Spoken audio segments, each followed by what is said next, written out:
Hey everybody, Buddington McGee. Robert Pattinson, the Batman himself, was recently interviewed by Vanity Fair France and went into his process on playing Bruce Wayne and such, and I figured let's, give it a look. So, let's get into it.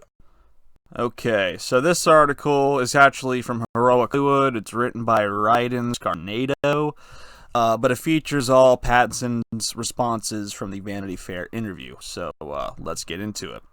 Robert Pattinson recently opened up about how he prepared and dealt with bringing a new version of Bruce Wayne to life for Matt Reeves' The Batman. After testing positive for COVID-19, Robert Pattinson and filming for The Batman had to be put on hold. Now, principal photography for The Batman is back in full swing, with a slew of set photos coming out recently revealing better looks at Pattinson's young Bruce Wayne and the other supporting characters in the highly anticipated DC film. In a recent interview with Vanity Fair France, Pattinson talked about his experience on the set of The Batman so far and how he has dealt with being part of this massive production. To start, The Batman, I'm using things at the moment that seem fragile compared to the importance of the project. Conversations I've had with close friends, embryos of dreams.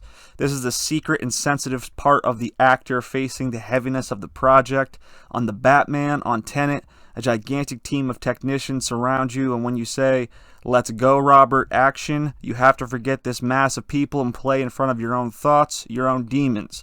Yes, I have an actor's excitement to face the tension of the set, the inordinate expectation of all these people, and to transform into a dialogue between me and myself. It's an exciting and horrible feeling to be that little shit who risks planting all that heavy artillery, all that war infrastructure, because she wasn't able to go and get it. I think about that a few days before a shoot.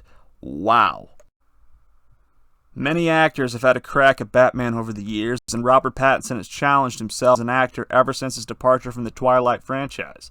Batman might be his biggest test yet, and the actor later explained in detail what his approach to Bruce Wayne has been. As you can see, the font changed because we had to change websites because Heroic Hollywood runs like shit. Anyway, I look first at the character and what I have to do with it, how I'm going to have to invent nuances in this shell, making it more complex all the time. Batman is a role in which I have to learn how to play ambiguity better. It's out of the question to interpret a character of a single color. It's beautiful, people who seem to live in two states at the same time. So that was a pretty wordy response, to say the least.